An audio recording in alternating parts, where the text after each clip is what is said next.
Buen día, mi nombre es Janet Rivera. Yo soy alumna de la clase de Patología General. Pertenezco a la Facultad de Medicina y Cirugía de la Universidad Católica de Honduras. Y el día de hoy vengo a hablarles sobre lo que son las enfermedades de la lactancia y la infancia. Nuestra información está basada en el libro de Patología General de Robin y Coulthard. El índice de los contenidos que nosotros vamos a ver dentro de nuestra presentación van a ser las malformaciones congénitas, el retraso en el crecimiento fetal, las infecciones perinatales, la hidropesia fetal, los errores congénitos del metabolismo y el síndrome de muerte súbita del lactante. También veremos las que son las lesiones tumorales, pseudotumorales en el lactante. Ahora bien, como introducción, tenemos que estos trastornos son susceptibles a los niños. Los niños no son adultos en miniatura y sus enfermedades no son meramente variantes de la enfermedad adulta. Muchos procesos infantiles son propios o al menos característicos de esta fase de la vida y por este motivo es importante mencionarlos. Las enfermedades originadas en el periodo perinatal son importantes. ¿Por qué? Porque nos van a provocar una importante mortalidad.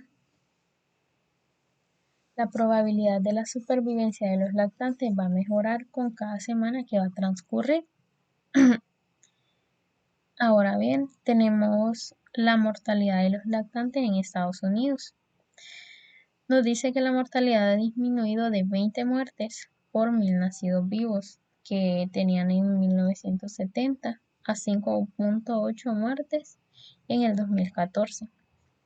Aunque la mortalidad se ha reducido en todos los lactantes, los afroamericanos siguen presentando una mortalidad doble en ese periodo. Por ejemplo, de 11 muertes por los 1000 nacidos vivos que los americanos de raza blanca, que son de 4.9 muertes. A nivel mundial, la mortalidad durante la lactancia va a variar mucho, desde tan solo 1.8 muertes por 1000 en Eslovenia, hasta un máximo de 110.6 en Afganistán. Un dato ciertamente desalentador que Estados Unidos ocupa la posición número 30 en cuanto a la mortalidad de los lactantes entre los países de ingresos altos que tiene el hemisferio. Cada fase del desarrollo de los lactantes y de los niños van a ser susceptibles a una serie de trastornos algo distintos. Por ejemplo, en el periodo neonatal, las primeras 4 semanas de vida, en la lactancia, que dura desde el nacimiento hasta el primer año, de los 1 a los 4 años de edad y de los 5 a los 14 años. Las malformaciones congénitas, la prematuridad y el bajo peso al nacer, el síndrome de muerte súbita del lactante y también las complicaciones maternas. Estas van a ser las principales causas de muerte que se van a dar durante los primeros 12 meses de vida. Ahora bien, lo que yo les mencionaba, que son los grupos de edad de 1 a 4 años, 5 a 9 años y de 10 a 14 años. En los dos grupos de edad siguientes, como son de 1 a 4 y de 5 a 9 años, estas lesiones no intencionales secundarias a accidentes van a ser la principal causa de muerte. Entre las afectaciones naturales se pueden mencionar por orden de importancia, por ejemplo, las malformaciones congénitas y las neoplasias malignas. Estas van a ser muy relevantes. También en el grupo de edad de 10 a 14 años, las primeras causas de muerte van a ser los accidentes, las neoplasias malignas, el suicidio, el homicidio y las malformaciones congénitas.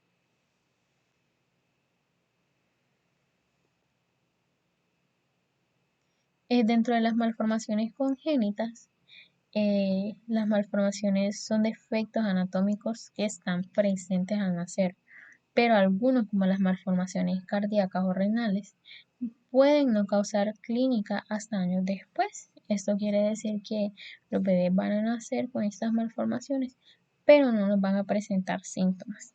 En cierto sentido, las malformaciones que van a afectar a los recién nacidos vivos son los trastornos del desarrollo, que son menos graves durante la embriogenia, porque son compatibles con la vida.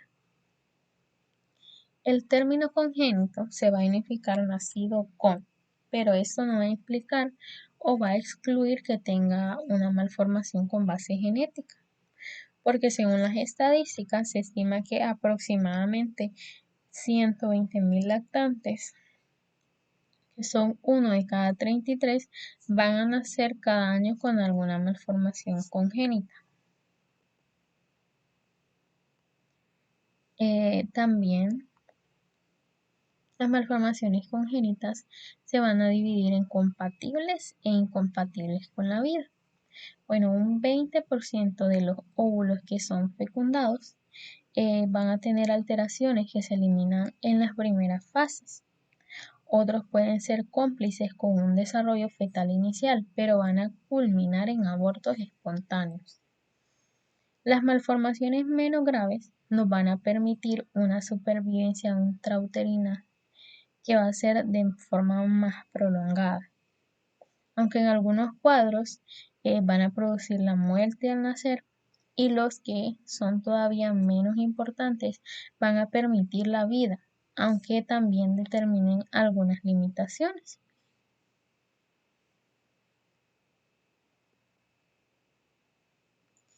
Tenemos el proceso de la morfogenia. ¿De qué? De las malformaciones que estamos hablando. La morfogenia son los desarrollos de órganos y tejidos, y estos van a afectarse por varias y numerosos errores. Por ejemplo, las malformaciones, que estas nos van a representar errores primarios de la morfogenia. En ellos va a existir un proceso intrínsecamente anormal en el desarrollo. Las malformaciones pueden ser consecuencia de defectos en un solo gen o cromosoma. Aunque habitualmente son de origen multifactorial, estas pueden aparecer anomalías del desarrollo con varios patrones, algunas como son las malformaciones cardíacas.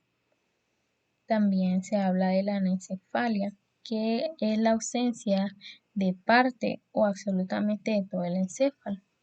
Afectan a un solo sistema corporal, mientras que en otros casos pueden coexistir múltiples malformaciones con afectación de muchos órganos. También tenemos lo que son las disrupciones, que estas se van a deber a la destrucción secundaria de un órgano o a la región corporal que previamente tiene un desarrollo normal. Muchas se deben a una alteración extrínseca de la morfogenia. Por ejemplo, las bridas amnióticas que se producen por la rotura del amnios con la posterior formación de bridas que van a rodear y van a comprimir. Esas se van a anclar a partes del feto que está en desarrollo. Son el ejemplo clásico de una disrupción. Diversos agentes ambientales que nos van a producir disrupciones. Las disrupciones no son hereditarias, por lo tanto, estas se van a asociar a un riesgo aumentado de la reaparición de los embarazos posteriores. También tenemos las deformaciones. Y estas, al igual que las disrupciones, nos van a representar una alteración extrínseca del desarrollo en el lugar de un error intrínseco en la morfogenia. En la patogenia de las deformaciones nos va a resultar esencial la comprensión localizada o generalizada del feto en crecimiento por fuerzas biomecánicas anormales, que al final nos van a provocar diversas alteraciones estructurales, pues el factor más frecuente que va a estar asociado a las deformaciones van a ser las constricciones uterinas. Entre la semana 35 y 38 de gestación, el rápido aumento del tamaño del feto va a superar la velocidad del crecimiento del útero y se va a producir una reducción de la cantidad relativa de líquido amniótico que actúa anormalmente como un protector. También, aparte de esto, tenemos una secuencia. Pues, ¿qué es una secuencia? Es una cascada de malformaciones que se inician a partir de una aberración de comienzo. Por ejemplo, la mitad de las veces las malformaciones congénitas van a aparecer de forma aislada, pero en los demás casos se van a reconocer malformaciones congénitas múltiples. En algunos casos, toda la constelación de las malformaciones se pueden explicar por una única aberración que va a estar localizada en la organogenia, ya sea la malformación, disrupción o deformación, que va a activar efectos secundarios en otros órganos. Un ejemplo claro es el oligohidramnios, que es una reducción del líquido amniótico. ¿Por qué? Porque este se debe a diversos trastornos maternos, placentarios y fetales que no van a estar relacionados, pues la causa más frecuente del oligohidramnios es la fuga crónica de líquido amniótico, debido a la rotura de las membranas fetales. Otras causas son la agenesia renal y la obstrucción de las vías urinarias en el feto, porque la orina fetal es un componente principal de este líquido amniótico, y la insuficiencia uteroplacentaria, secundaria a la hipertensión materna o preeclampsia grave. También tenemos el síndrome de la malformación, pues este es una constelación de malformaciones congénitas que se van a considerar relacionadas a un nivel patológico y que, a diferencia de la secuencia, esta se puede explicar por un defecto inicial único que va a estar localizado, pues los síndromes suelen deberse a un agente etiológico único, como son una infección vírica o una alteración cromosómica. Dentro de estos tenemos algunos términos específicos para algunos órganos, por ejemplo, la genesia. La genesia alude a la ausencia completa de un órgano y su correspondiente primorio. También tenemos la aplasia, que la aplasia es la ausencia de un órgano, pero va a estar relacionado con el fallo del crecimiento del primordio. Y también tenemos la atresia, que la atresia es la ausencia de una apertura en general de una víscera hueca, como la tráquea o el intestino.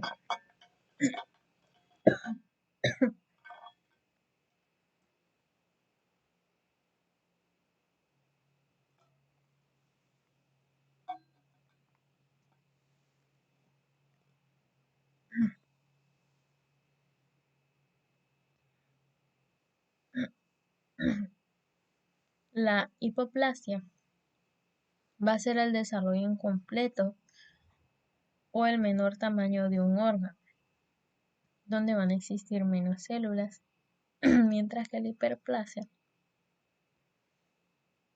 es el fenómeno opuesto, es decir, el aumento del tamaño del órgano por número de células.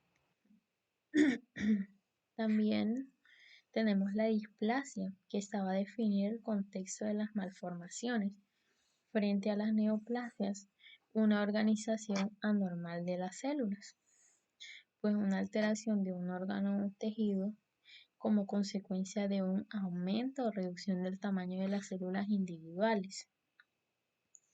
Esta no va a tener cambios de número y va a caracterizar la hipertrofia y la hipotrofia respectivamente.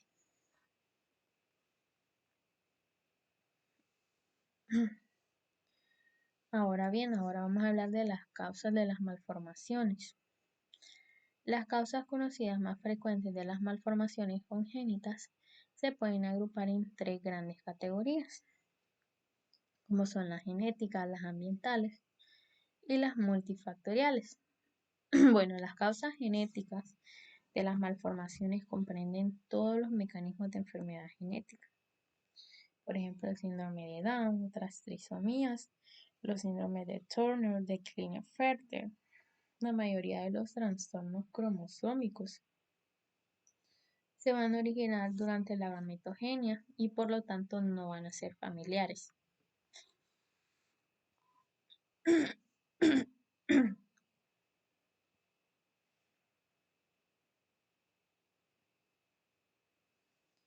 Las mutaciones de un solo gen van a estar caracterizadas por la herencia mendeliana y pueden ser subyacentes a algunas malformaciones.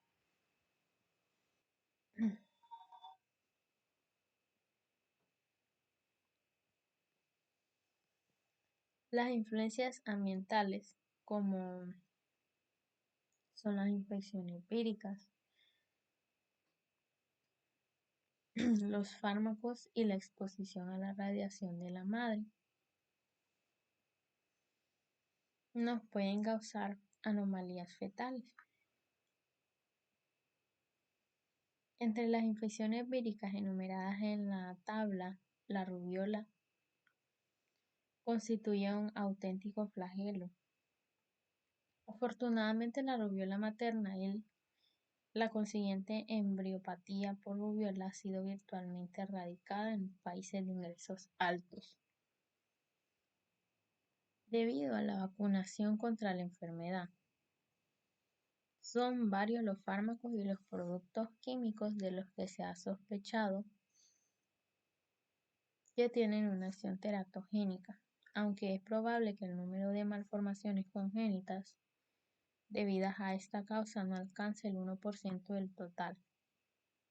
Cabe mencionar entre ellos la talidomina, el alcohol, los anticonvulsivos, la warfarina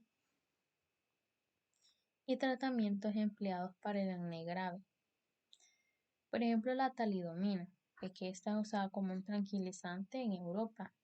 Esta va a generar malformaciones en las extremidades, va a tener una incidencia elevada del 50 al 80%. También el embarazo, que cuando la mamá es alcohólica y toma ya sea en cantidades moderadas, es un importante teratógeno ambiental.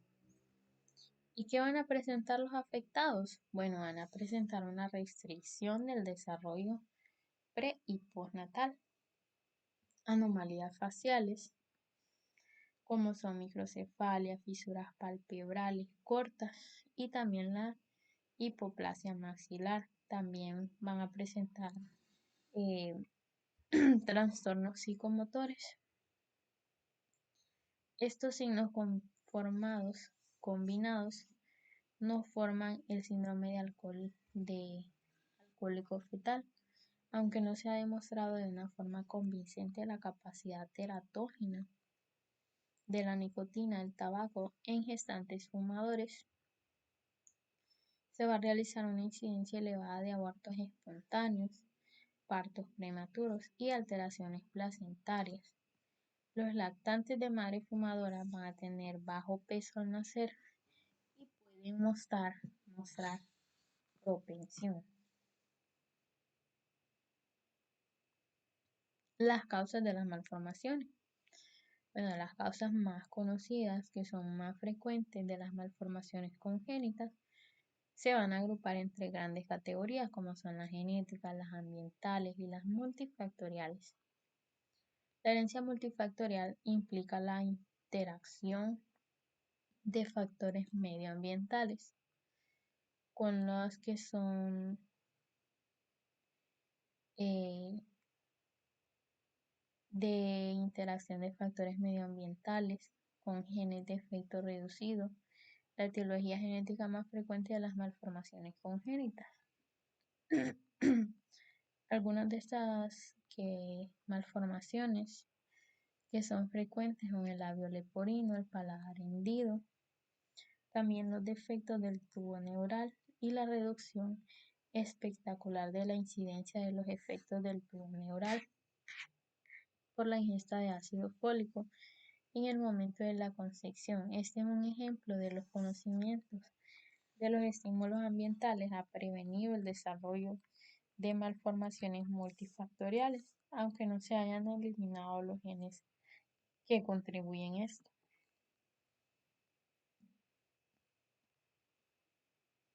Bueno, aquí tenemos un cuadro que nos menciona las causas de las malformaciones congénitas en los recién nacidos. Por ejemplo, dentro de las genéticas tenemos alteraciones cromosómicas, herencia mendeliana. Dentro de las ambientales tenemos como la rubiola, la toxoplasmosis, la sífilis, de enfermedades maternas como la diabetes, la obesidad grave, las drogas y sustancias químicas, alcohol, tabaco, antagonistas del ácido fólico, andrógeno, warfarina. Cuando las madres se exponen a la radiación también hay causas multifactoriales y causas que son meramente desconocidas, que estas tienen un porcentaje del 40 al 60%.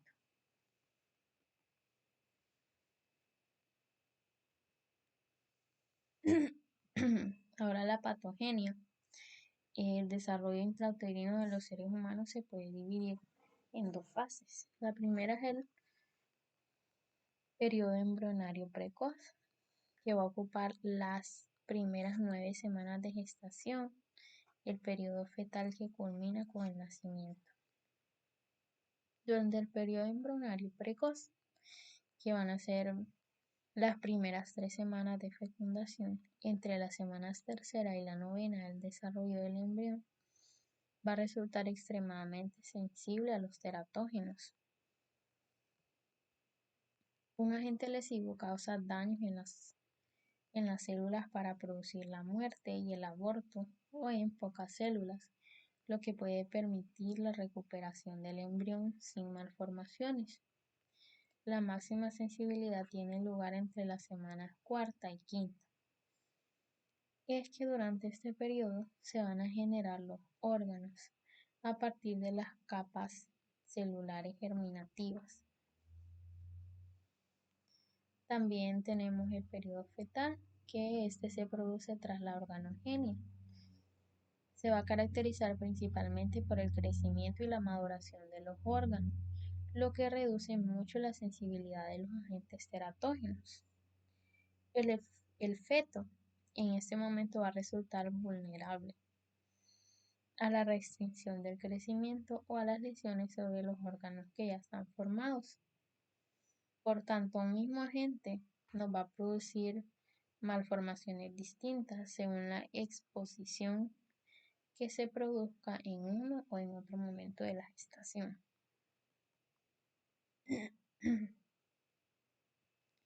También dentro de la patogenia tenemos lo que es la interacción entre los teratógenos ambientales y los defectos genéticos intrínsecos.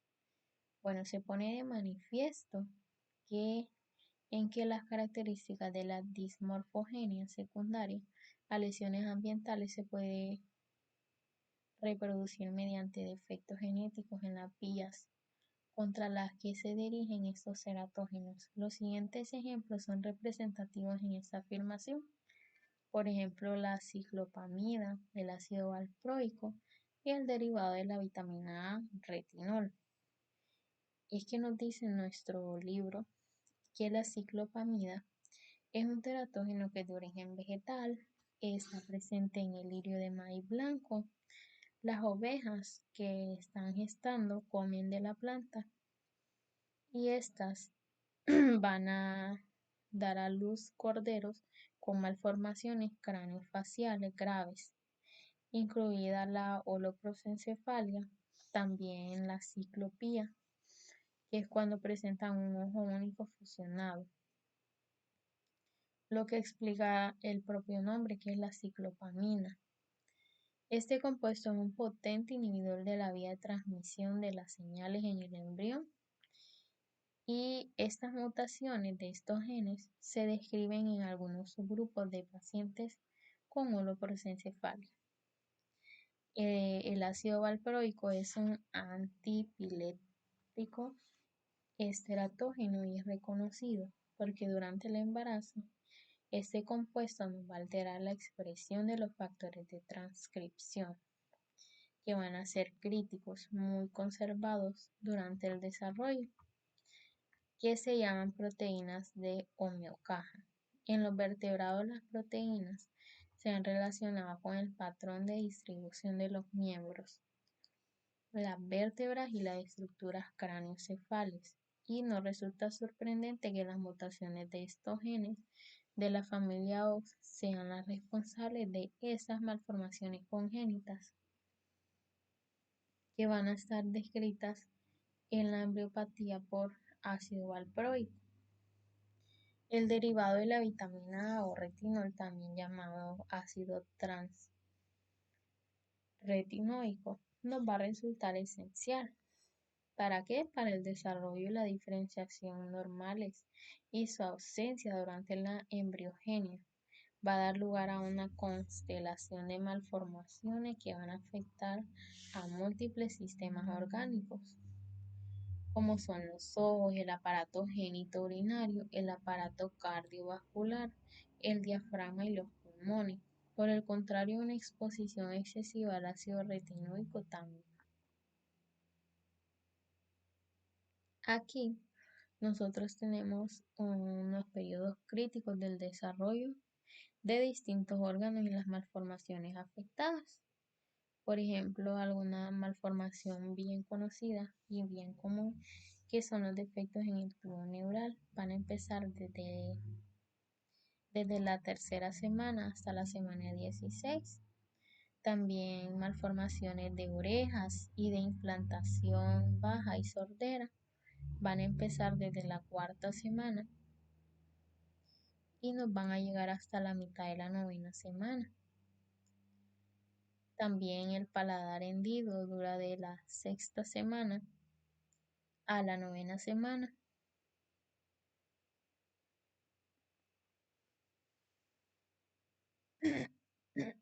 Ahora vamos a hablar de lo que es la prematuridad y el retraso del crecimiento fetal. La prematuridad va a estar definida por una edad gestacional que es inferior a las 37 semanas. Esta va a ser la segunda causa más frecuente de mortalidad neonatal.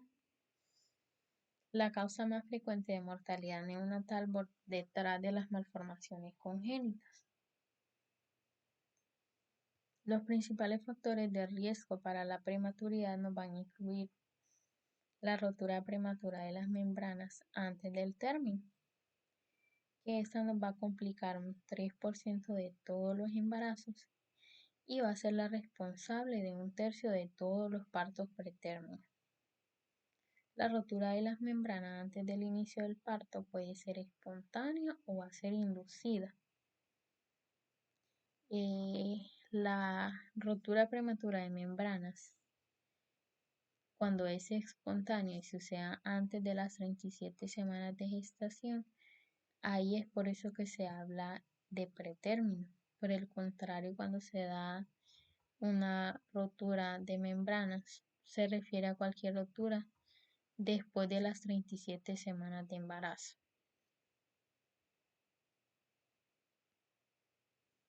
La prematuridad y el retraso del crecimiento fetal. Se han identificado varios factores clínicos para el riesgo de la rotura prematura de membranas. Por ejemplo, ¿cuáles? El antecedente de partos pretérminos previos, el parto pretérmino o la hemorragia vaginal durante el embarazo actual. También el tabaquismo materno, el nivel socioeconómico bajo y la mala nutrición materna. La infección intrauterina. Los correlatos histológicos de la infección intrauterina van a incluir inflamación de las membranas placentarias y la inflamación del cordón umbilical. Los gérmenes implicados con mayor frecuencia en las infecciones intrauterinas culminan con un parto pretérmino. Son el ureoplasma, el micoplasma hominis, la Gardnerella vaginalis, que ese va a ser el germen predominante en la vaginosis bacteriana. También una infección polimicrobiana, las trichomonas, la gonorrea y la clamidia. En los países de ingresos bajos del paludismo y el VIH también contribuyen de forma significativa al problema de los partos pretérminos y de la prematuridad. Las malformaciones estructurales uterinas y cervicales y placentarias.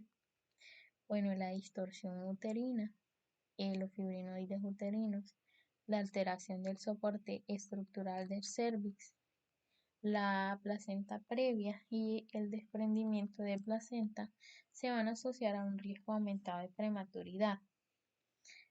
Por ejemplo, la gestación múltiple cuando son gemelos. Los riesgos de la prematuridad para el recién nacido son múltiples y pueden dar lugar a una o más de las siguientes alteraciones por ejemplo, el síndrome de dificultad respiratoria neonatal, también llamado enfermedad de la membrana hialina, también la enterocolitis necrosante, la sepsis, la hemorragia intraventricular de la matriz.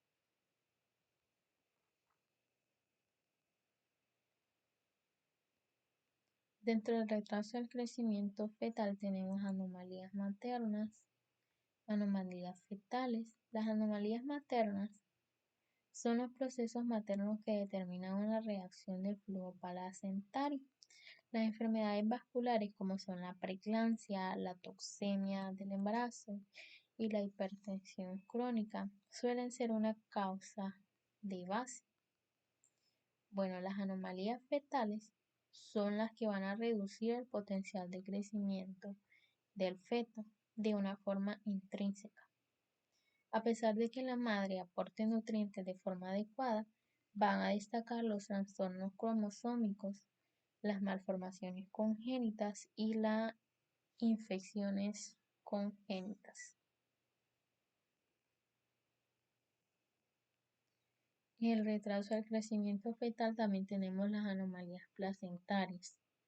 La adecuación del crecimiento placentario en el trimestre intermedio va a ser muy importante y la insuficiencia uteroplacentaria es la causa extremadamente importante de limitación del crecimiento. Esa limitación se va a deber a alteraciones vasculares umbilicoplacentarias como una arteria umbilical única y una distensión anormal del cordón, desprendimiento de la placenta previa, trombosis e infartos placentarios, la vellositis crónica de etiología desconocida, infecciones placentarias o gestaciones múltiples. Según la causa del crecimiento fetal retrasado, existe un riesgo significativo de morbilidad en forma de las discapacidades, como son la disfunción cerebral, la dificultad para el aprendizaje o las alteraciones visuales o auditivas.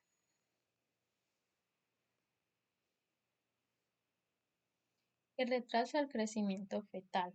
El síndrome de dificultad respiratoria neonatal se produce en depósitos de una capa de materia proteináceo y hialino en los espacios aéreos periféricos de los lactantes, que fallecen por este proceso.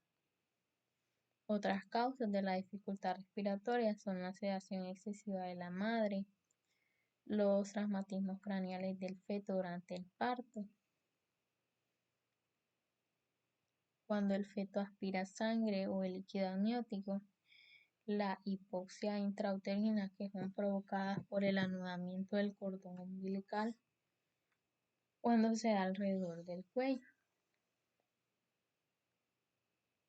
El defecto fundamental del síndrome respiratorio es la falta de madurez pulmonar y la deficiencia del surfactante. La producción de surfactante en las células alveolares de tipo 2 se va a acelerar en el feto después de la semana 35 de gestación.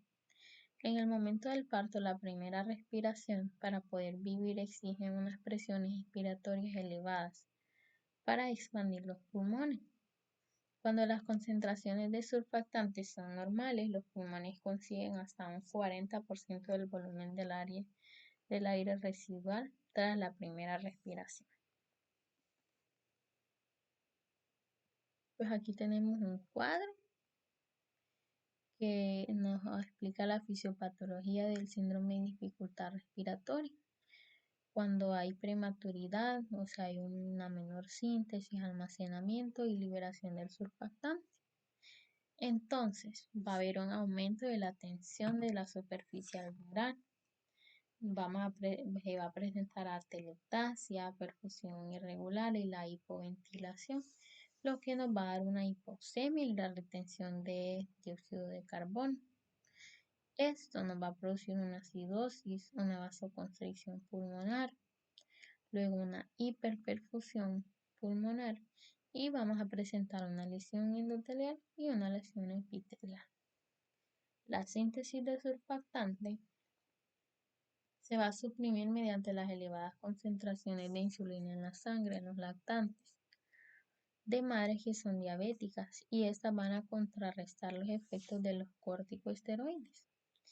Esto podría explicar en parte por qué los lactantes de las madres diabéticas tienen un riesgo aumentado de presentar un síndrome de dificultad respiratoria. Se sabe que el parto va a aumentar la síntesis del surfactante. Por tanto, cuando se da una cesárea, al comienzo también podría aumentar el riesgo del síndrome de dificultad respiratoria. Pues dentro de la morfología nos dice que los pulmones son característicos a nivel macroscópico.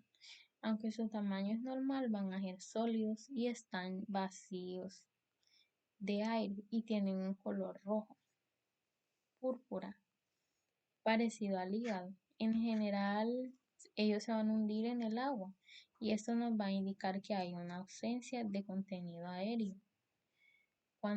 Y los alvéolos van a estar un poco desarrollados y existentes y aparentemente colapsados. Las características clínicas. El lactante casi siempre va a ser prematuro, va a tener un peso apropiado para su edad gestacional. Puede ser necesaria la reanimación, en unos pocos minutos se establece la respiración rítmica y el color normal. Antes de los 30 minutos la respiración se va a hacer más dificultosa y en unas pocas horas es obvia la cianosis en el recién nacido, no tratando. Se oyen estertores finos en ambos campos pulmonares. La radiografía de tórax que nos va a revelar en ese momento opacidades retinogranulares minúsculas y uniformes. Estas nos van a producir la llamada imagen de vidrio esmeralizado. El trastorno plenamente establecido, la dificultad respiratoria persistente, va a aumentar la cianosis y la administración incluso de oxígeno al 80% mediante los distintos métodos de ventilación y no va a mejorar la situación. Las complicaciones del síndrome de dificultad respiratoria. Vamos a presentar una retinopatía al prematuro. En una fase hiperhipóxica, la expresión del factor de crecimiento endotelial vascular va a disminuir sustancialmente, lo que produce una apoptosis de las células endoteliales. En la fase 2 va a aumentar cuando se vuelve a iniciar una ventilación con aire ambiente. Va a ser relativamente hipóxico, lo que induce a la proliferación de algunos vasos retinianos. La displasia broncopulmonar. Esta se va a deber a una alteración potencialmente reversible del desarrollo de los tabiques alveolares. en la llamada fase sacular. La enterocolitis necrosante. La evolución clínica es bastante típica. La mayoría de los casos se van a asociar a la alimentación enteral. Esto va a sugerir que algún tipo de agresión postnatal, como es la entrada de bacterias, activa la cascada de episodios que va a culminar en la destrucción tisular. La evolución clínica va a ser bastante típica y van a aparecer heces sanguinolentas. Va a presentar una distensión abdominal y el desarrollo de colapso circulatorio. Las radiografías van a mostrar un gas dentro de la pared intestinal, una neumatosis intestinal. Para tratar la necrosis enterocolítica, se va a usar una recesión de los segmentos necróticos del intestino. La morfología nos dice que puede afectar al ileón terminal, al ciego, al colon derecho, aunque puede afectar cualquier región de los intestinos delgado y grueso.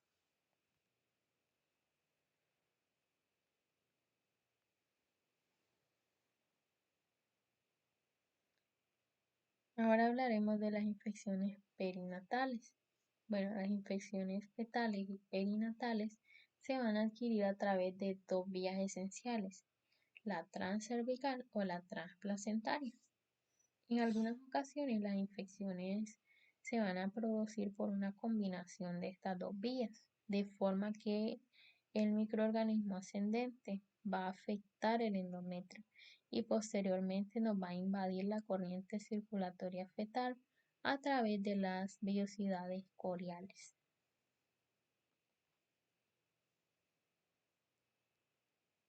Ahora, las infecciones transcervicales ascendentes.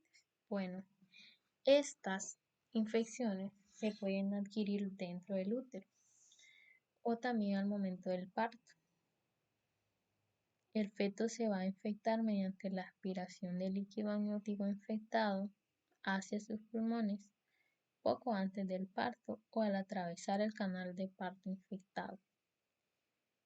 El parto pretérmino debido a una infección puede relacionarse con lesiones o rotura del saco amniótico como consecuencia directa de la inflamación o la inducción del parto por la liberación de prostaglandinas por los neutrófilos infiltrantes.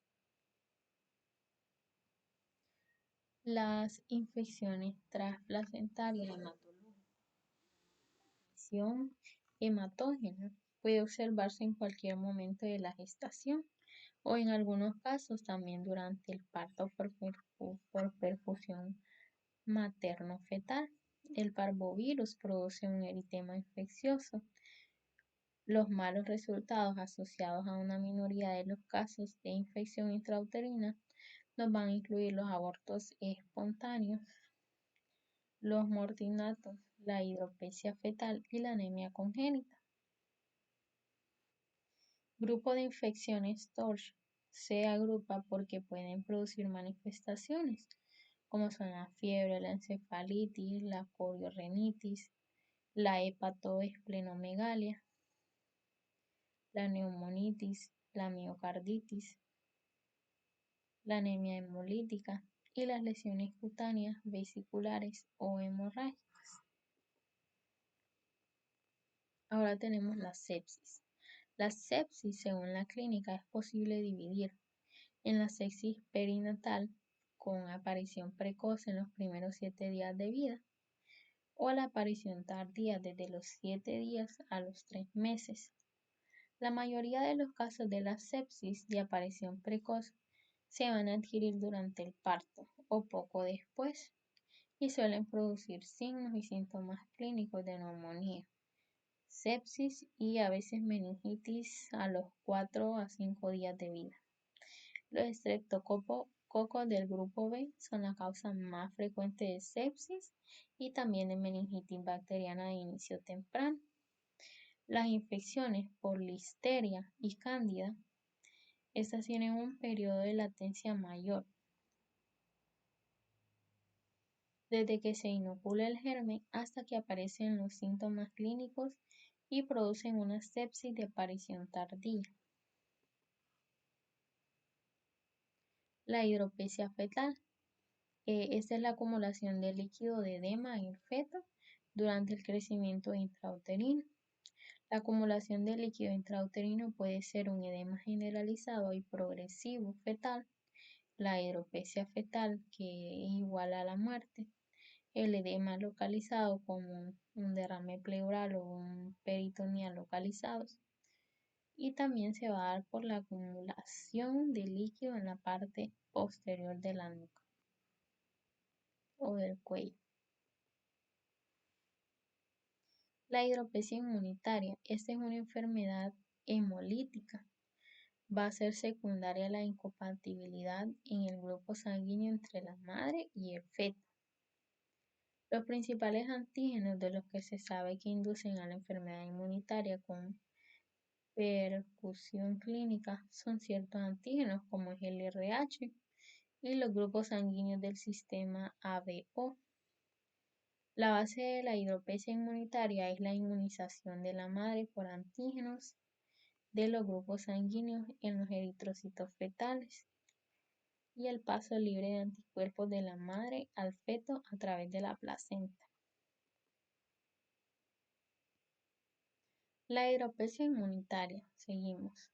La incidencia de isoinmunización RH materna se ha reducido de forma importante desde la introducción de la inmunoglobulina RHLG, que esta contiene anticuerpos anti-D.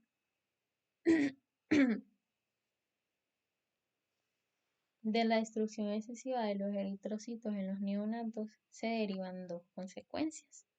Por ejemplo, la anemia. Cuando los grados de hemólisis son más intensos, se desarrolla una anemia progresiva y pueden producirse lesiones hipóxicas, hepáticas y cardíacas. La hipoxia cardíaca puede ocasionar descompensación e insuficiencia cardíaca. La ictericia se va a desarrollar porque la hemólisis nos produce bilirrubina no conjugada. Cruza las barreras hematoencefálicas poco desarrolladas del lactante. La bilirrubina se une a los lípidos en el encéfalo y esta puede dañar el sistema nervioso central y genera Kernicterus. Dentro de la hidropesia inmunitaria, las tres causas más importantes son las malformaciones cardiovasculares, las alteraciones cromosómicas y la anemia fetal. La anemia fetal no va a estar asociada a anticuerpos contra RH o ABO. Esa también va a ser causa de la hidropesia. La anemia fetal grave secundaria por lesión de los 4 genes de la globina es posiblemente la causa más frecuente de la hidropesia no inmunitaria. También la infección transplacentaria por el parvovirus B19 se está convirtiendo con rapidez en una causa importante de la hidropesia. La amenaza más grave de la hidropesia fetal es la lesión del sistema nervioso central, que se denomina Kernicterus. Los errores congénitos del metabolismo y otros trastornos genéticos. Las manifestaciones clínicas de estas enfermedades son por lo general el resultado de la acumulación de los metabolitos anómalos o bien la deficiencia del producto deseado. Las malformaciones clínicas de estas enfermedades son por lo general el resultado de la acumulación de metabolitos anómalos o que están en deficiencia del producto deseado. La fenilcetonuria. Este es un trastorno autosómico recesivo que es causado por una carencia grave de la enzima fenilalanina hidroxilasa, que esta nos va a producir una hiperfenilalinemia. La discapacidad intelectual de los niños no tratados se suele asociar a convulsiones, otras alteraciones neurológicas, la disminución de la pigmentación del pelo y la piel y, olor a moho característico y eczema. La hiperfenilalanemia y la consiguiente discapacidad intelectual se evitan limitando la ingesta de fenilalanina desde el principio de la vida. Seguimos con la fenilcetonuria. La fenilcetonuria materna se debe a los ciertos efectos teratógenos de la fenilalanina o sus metabolitos, que estos van a atravesar la placenta y afectan a otros órganos fetales específicos del desarrollo. La alteración bioquímica de la FCN es la incapacidad de convertir la fenilalanina en tirosina. El exceso de la fenilalanina o de sus metabolitos nos va a contribuir a la lesión cerebral de la fenilcetonuria. La falta concomitante de tirosina E1, que es el precursor de la melanina, es el responsable del color claro en el pelo y de la piel.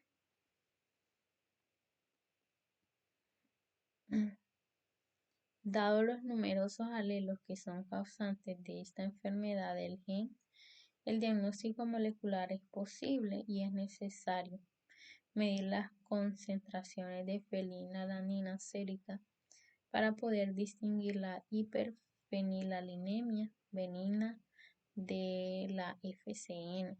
El diagnóstico molecular no es posible y es necesario para medir las concentraciones de fenilalanina sérica para distinguir la hiperfenilalinemia benigna de la FCN.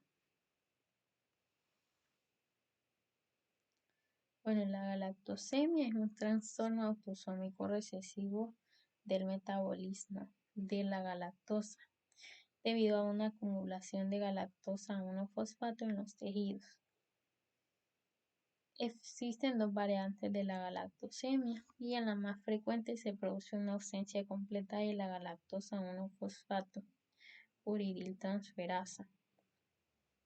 Y la variante menos frecuente se debe a una deficiencia de galactosinasa. Esta va a afectar una de cada 60.000 nacidos vivos. Normalmente la lactosa es el principal hidrato de carbono de la leche de los mamíferos. Esta se va a degradar en glucosa y galactosa en microvellosidades intestinales por la acción de la lactasa. La galactosa es convertida en glucosa en varios pasos catalizados por distintas enzimas y van a existir las dos variantes que ya les mencioné. La galactosemia.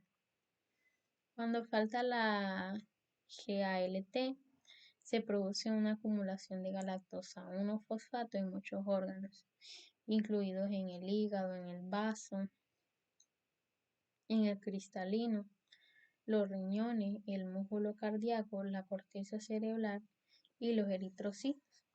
En la clínica, el mayor daño se produce a nivel hepático, ocular y cerebral.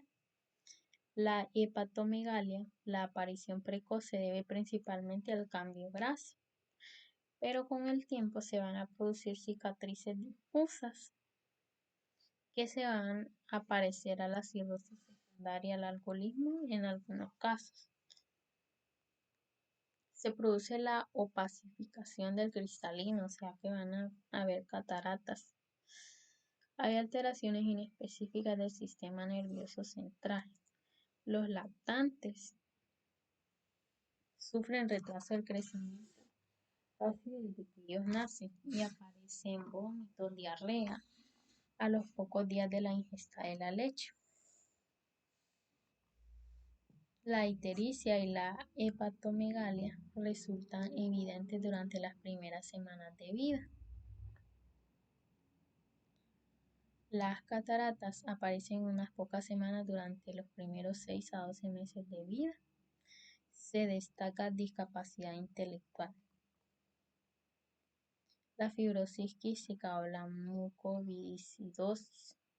Este va a ser un trastorno hereditario del transporte de iones que va a afectar la secreción de líquido en las glándulas exocrinas y el revestimiento epitelial de los aparatos respiratorio y digestivo. Este trastorno nos va a determinar las secreciones anormalmente viscosas que obstruyen el paso de los órganos y son responsables de la mayoría de los rasgos clínicos, como son la neuropatía crónica secundaria, la insuficiencia pancreática, la esteatorrea, la malnutrición, la cirrosis hepática y la obstrucción intestinal.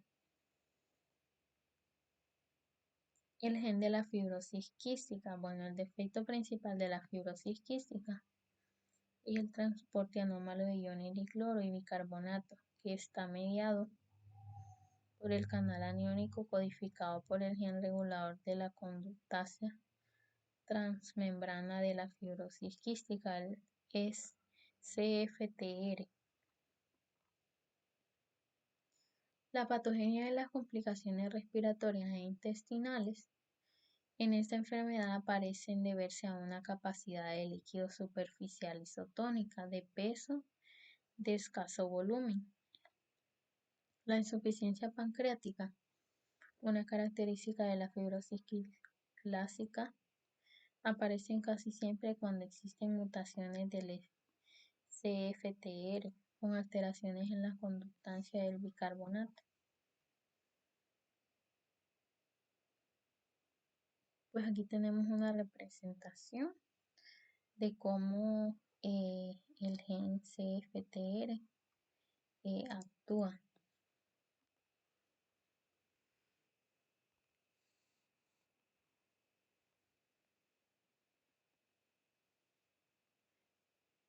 Unos casos, por ejemplo, la afectación pancreática es grave y altera la reabsorción intestinal por la insuficiencia pancreática. Esta mala absorción nos va a reducir el crecimiento y desarrollo postnatales. En otros casos, las alteraciones de la secreción de moco determinan una acción mucociliar defectuosa, con obstrucción de los bronquios y los bronquiolos e infecciones pulmonares mortales. En ninguna de las variantes se encontraron una alteración morfológica de las glándulas sudoríparas. Las alteraciones pancreáticas. En casos más leves, puede existir exclusivamente una acumulación de moco en los conductos pequeños con cierta dilatación de las glándulas exocrinas. En casos más graves, en general en adolescentes o niños mayores, los conductos están taponeados por completo y esto produce una atrofia del componente exocrino glandular y una fibrosis progresiva. Puede producirse una atrofia de la parte exocrina del páncreas. También encontramos la afectación hepática, la afectación y los cambios pulmonares. Los canalículos biliares aparecen taponeados por material mucoso. Con el tiempo se va desarrollando una cirrosis biliar focal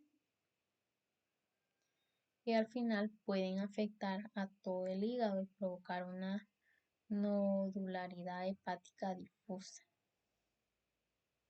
Una afectación hepática nos muestra la dilatación progresiva de los conductos, la metaplasia escamosa, el epitelio de revestimiento y la atrofia glandular seguida de fibrosis. También los cambios pulmonares se van a deber a las secreciones mucosas viscosas de las glándulas submucosas del árbol respiratorio. Estas determinan la obstrucción secundaria con la infección de las vías respiratorias. Los 3 gérmenes que con más frecuencia producen infecciones pulmonares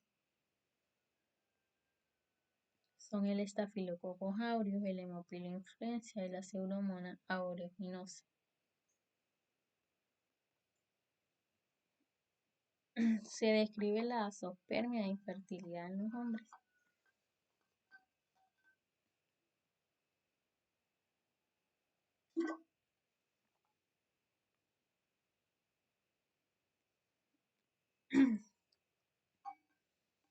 Se va a describir la azoospermia y la infertilidad de los hombres cuando alcanzan una edad adulta. Es frecuente encontrar una ausencia bilateral congénita de los conductos deferentes en estos casos. En algunos hombres, esta ausencia bilateral de los conductos deferentes es la única característica sucesiva de una mutación asociada. Las características clínicas. La obstrucción intestinal distal, episodios repetidos de dolor en el cuadrante inferior derecho. Se asocia a una masa palpable en el meconio en la fosa ilíaca derecha. Se produce insuficiencia exocrina pancreática y se asocia a la mala absorción de proteínas, grasas y aumento de la pérdida fecal de grasas. El diagnóstico de la fibrosis. Bueno, el diagnóstico de la fibrosis quística se realiza ante las concentraciones de electrolitos elevadas de forma persistente en el sudor, por los trastornos clínicos característicos, por la realización de una prueba de detección selectiva neonatal con resultados anormales. También por los antecedentes familiares. El tratamiento de la fibrosis. Bueno, según por el defecto molecular, se está desarrollando 3 grupos de compuestos. Por ejemplo, los potenciadores, que ellos mantienen de manera abierta la compuerta del canal del CFTR y por ese motivo alcanzan su mayor utilidad. Los correctores, que ayudan al plegamiento correcto de la proteína CFTR, y los amplificadores, que estos aumentan la cantidad de proteína CFTR que fabrica la célula.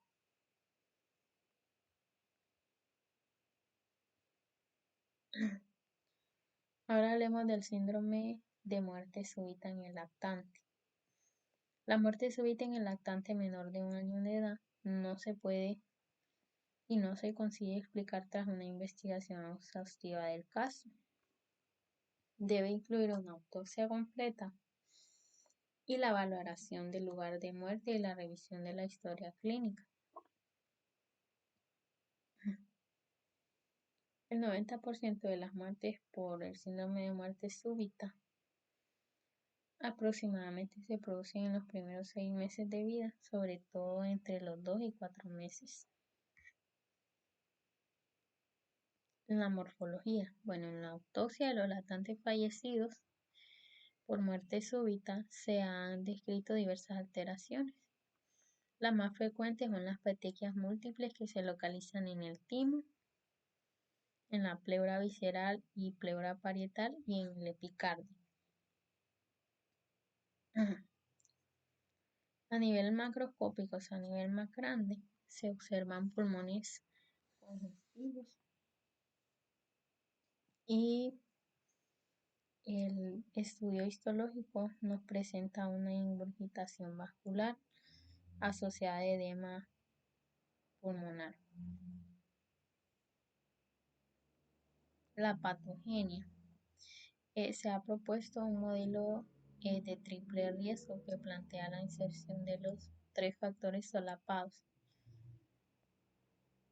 Entonces, un lactante vulnerable, un periodo de desarrollo crítico para el control homeostásico y un factor estresante exógeno. Por ejemplo, el síndrome de muerte súbita refleja un desarrollo tardío en el control del despertar y cardiorrespiratorio del tronco del encéfalo, y en concreto al bulbo raquídeo realiza un papel fundamental en las respuestas de despertar del organismo frente a estímulos nocivos.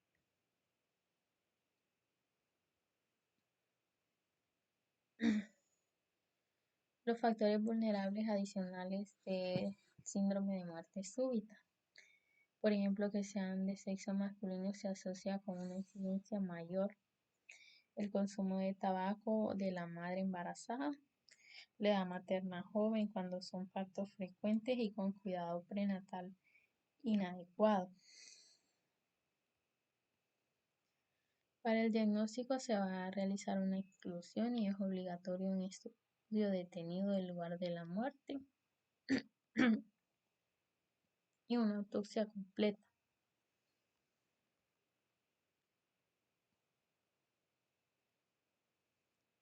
Los tumores y lesiones pseudotumorales en lactantes y niños. Estos se distinguen en los tumores reales dos categorías de lesiones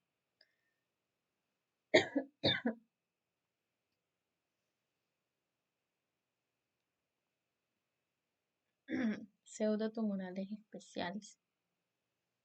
Por ejemplo, la heterotopía, células o tejidos anormales a nivel microscópico que se encuentra en una localización anormal.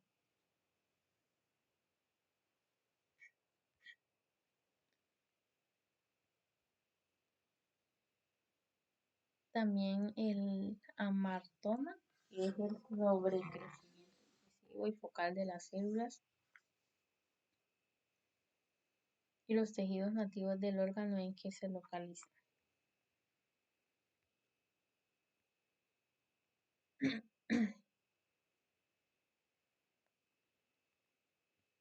Los tumores benignos y las lesiones pseudotumorales. Los hemangiomas, la mayoría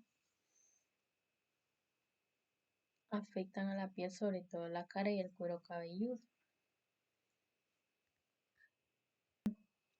Los tumores fibrosos, que estos ocurren en niños en proliferaciones poco celulares de células fusiformes y lesiones muy celulares que no se pueden diferenciar de los fibrosarcomas en adultos y los teratomas, que estos pueden ser lesiones quísticas maduras, benignas y bien diferenciadas, o lesiones de potencial maligno indeterminado e incluso teratomas francamente malignos.